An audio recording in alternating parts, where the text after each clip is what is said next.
मेरा नमस्कार।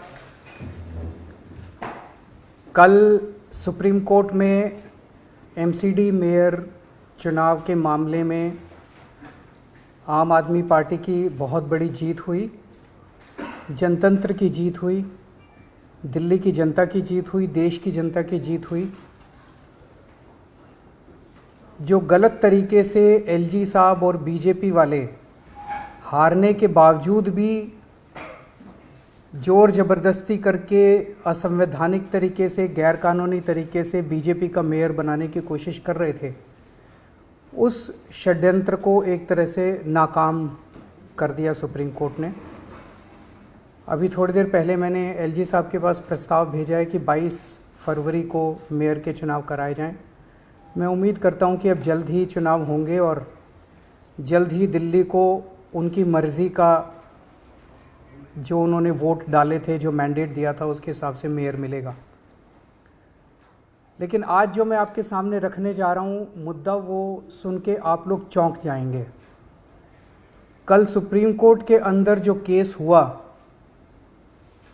उस केस के पहले की कहानी मैं आप लोगों को बताना चाहता हूँ कि उस केस को असंवैधानिक तरीके से इन्फ्लुएंस करने की किस तरह से एलजी साहब ने कोशिश की कि सुप्रीम कोर्ट के अंदर सच्चाई नहीं बताई जानी चाहिए।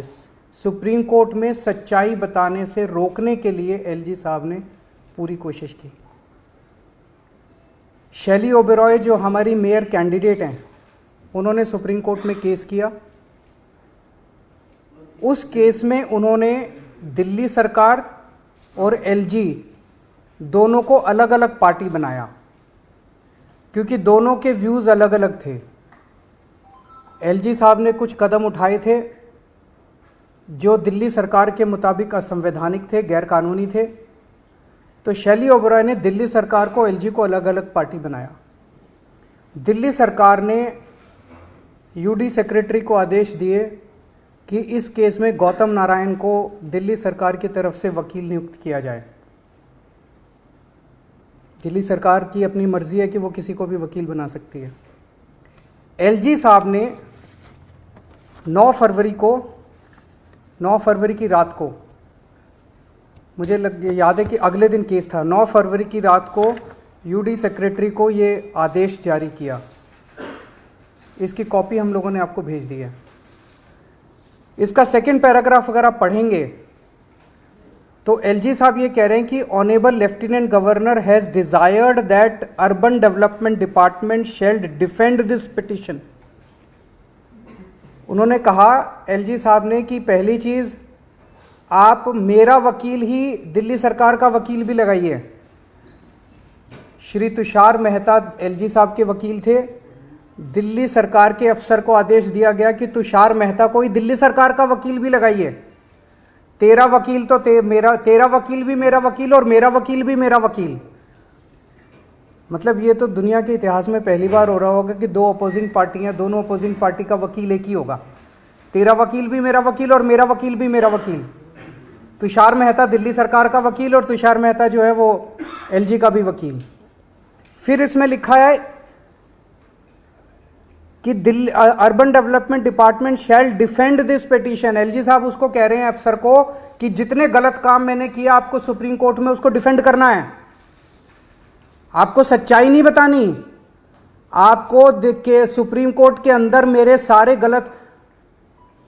गलत कामों को डिफेंड करना है।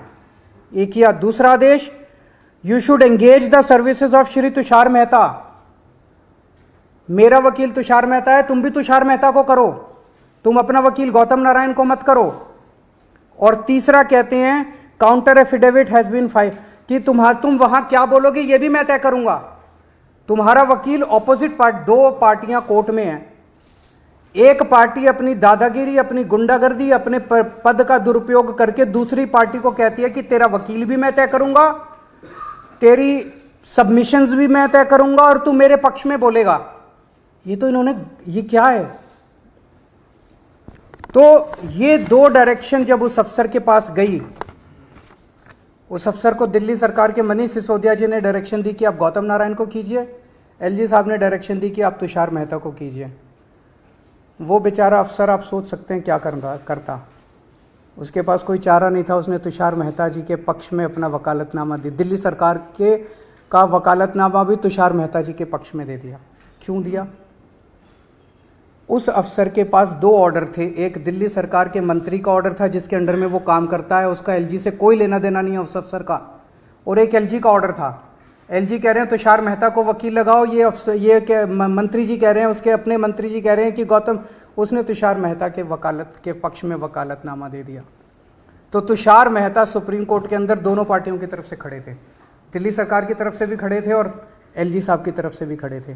जाहिर तौर पे अफसर के यहाँ पे बंदूक रख के उसको धमकी दे के तेरे को सस्पेंड कर देंगे, तेरे को ट्रांसफ़र कर देंगे, तेरा करियर बर्बाद कर देंगे, उससे ज़बरदस्ती करके और वो वकालतनामा दिलवाया गया। एलजी ने ऐसा क्यों किया?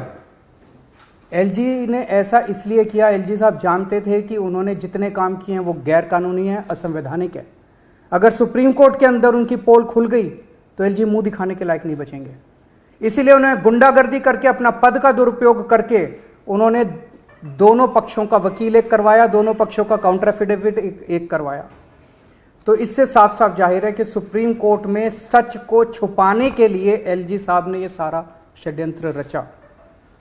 जैसे हम फिल्मों में देखते हैं कि जो क्रिटिकल गवाह है उसको कोर्ट में पेश होने से रोकने के लिए कभी उसको किडनैप कर लिया जाता है, कभी उसके परिवार वालों को किडनैप कर लिया जाता है, कभी उसको हत्या कर दी जाती है जो क्रिटिकल विटनेस होता है। ये बहुत बड़ा गुनाह है, ये क्राइम है।